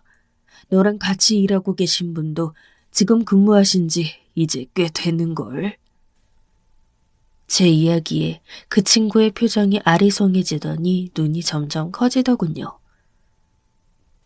그게 나한테 그런 말을 하는 의미가 뭔지. 뭐겠어. 앞으로 계속 일 잘해달라는 거지. 옛날 옛적 일은 그 의정부 촌동네에 묻어두고 이제 서울에서 새로운 인연 만들어 가보자. 제가 오른손을 앞으로 내밀자 맞은편에 앉아있던 그 친구가 아주 천천히 자기의 오른손을 내밀어 제 손을 맞잡았어요. 그 순간 그 친구의 눈에서 고인 눈물을 보았습니다. 그리고 들려온 건 고맙다는 말 한마디였어요. 그것이면 된 것이었습니다. 저에게 꾸벅 인사를 하고는 다시 근무를 하러 내려가 보는 그 친구의 뒷모습을 보면서 전 후련함을 느꼈습니다. 아쉬움이나 남은 분노 따위 없이 깨끗한 마음인 것에 저 스스로 다행이라는 생각이 들었어요. 악연이었던 것과는 별개로 그 친구가 자기 소임은 잘 해내더군요. 싹싹하고 예의 바르고 체력이 좋았습니다. 처음 몇 달은 그래도 저랑 왠지 모르게 어색한 기운을 두고 지냈었는데 시간이 흐르면서 점차 그런 게 사라졌어요. 휴게 시간 같을 때 둘이 이런저런 대화를 짧게 나누기도 했죠. 저의 유년 시절을 알고 있는 사람, 동양이라서 그때 그 동네를 알고 있는 사람이 있다는 게 은근히 신기하고 얘기거리가 많아지는 느낌이었습니다. 제가 어느 날은 여동생에 대한 고민이 있어서 그런 얘기를 슬쩍 하게 됐어요. 사실 제 여동생이 이혼한 후로 계속 방황하고 있었거든요. 그래서 저와 아내가 여간 신경 쓰는 게 아니었어요. 다시 재혼하고 싶다고 말은 잘 하는데 그러면서 누굴 만나는 건 힘들어했어요. 결혼 실패에 대한 좌절이 그만큼 강했었던 거죠. 옛날 첫사랑 오빠를 찾고 싶다고 하질 않나. 요새도 영 이상한 소리만 해대는 게 불안하다. 어디 사는 오빠라고만 알고 동네 슈퍼 앞에서나 자주 마주쳐서 친해졌던 것이었지. 이름이 김명진이라는 건 외에는 이제 기억나고 아는 게 없는데 뭘. 에휴, 내가 눈치로 보건대 그런 사람이 있는지 아마 직접 찾아다녀 본 모양이야. 제가 한 번 얘기한 건 아니었고 여러 번 여동생에 대한 이모저모를 풀었던 건데요. 하루는 여동생이 자꾸 첫사랑 타령을 하고 있어서 그 얘기를 전해줬더니 듣고 있던 그 친구의 표정이 오묘해지는 겁니다. 슈퍼? 아, 가만. 그거 혹시 내가 아는 동생인가? 우리 같은 동네 살았던 1살 아래 동생인데 그 집하고 우리 집하고 친했어서 아직까지도 연락하려면 가능한 사이인데. 그런데 이름이 명진이가 아니라 영진이야. 김영진. 설마 혹시나 싶었는데 여동생에게 이 얘기를 해줬더니 지푸라기라도 잡고 싶다면서 근황이나마 알고 싶다고 그 사람이 맞는지 확인해달라는 거예요. 그래서 그 친구를 통해 연락을 해봤죠. 그 친구도 자신의 어머니를 통하고 어머니의 친구분과 통하고 추정되는 그 사람의 가족과 통하고 당사자와의 연결을 부탁한 것이었습니다. 몇 달이 걸쳐서 시도해 본 것이었죠. 그랬더니 이거 완전히 말도 안 되는 일이 일어났습니다. 여동생이 어렸을 때 혼자 절절히 짝사랑했던 동네의 첫사랑 오빠가 맞았을 뿐더러 결혼을 했었다가 그 부인이 교통사고를 당해서 일찍 가버리는 바람에 다시 재혼을 하지도 않고 자식도 없이 혼자 그러고 살고 있다는 거예요. 게다가 그쪽에서 싫다 그러면 무효인데 그쪽 역시도 어렴풋이 저희 여동생이 기억난다면서 한번 만나보고 싶다는 뜻을 청해왔어요. 그 지난 세월 이름도 잘못 기억하고 있었던 첫사랑을 다시 만난 여동생은 놀랍게도 다시 만나자마자 다시 반했다고 하더라고요. 연애할 때부터 싸워댔던 꼴이 영 마음에 안 들었던 놈하고 결혼해서 가족들의 속을 뒤집어 놓고는 기어이 이혼했던 여동생인데 자기 첫사랑 앞에서는 그때 그 시절의 어린 소녀로 돌아간 것 마냥 수줍고 행복한 미소만 연신 짓고 있더라고요. 제 동생이지만 너무 당황스러웠습니다. 이럴 애가 아닌데. 그 후로 여동생은 완전히 활기를 되찾았어요. 머리 싸매고 있던 저희 아내의 근심도 덩달아 사라졌죠.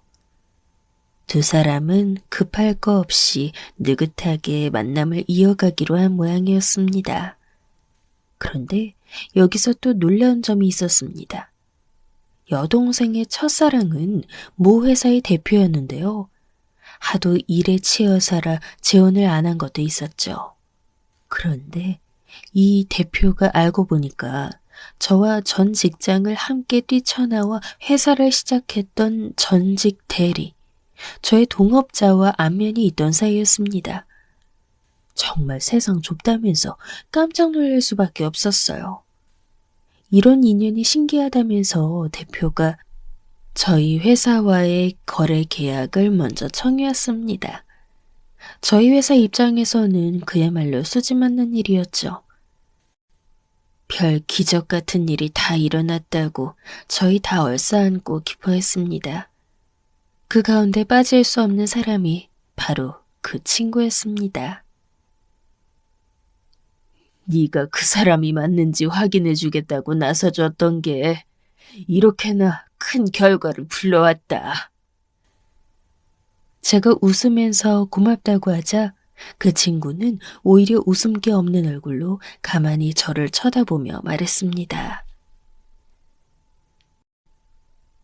내가 해낸 일이 아니라 네가 나를 용서해주고 받아준 순간부터 일이 이렇게 되려고 운명이란 게 아가리를 틀고 기다렸나 보다. 그러면서 모든 공을 저에게 돌렸습니다. 저는 순간 눈시울이 시큰해져서 어쩔 줄을 몰랐네요. 이제 함께 앞으로 다가올 행복을 기다리자고 제가 그랬습니다. 함께 누리자고요. 저에게 이제 그 친구는 둘도 없는 소중한 인연이었기 때문입니다.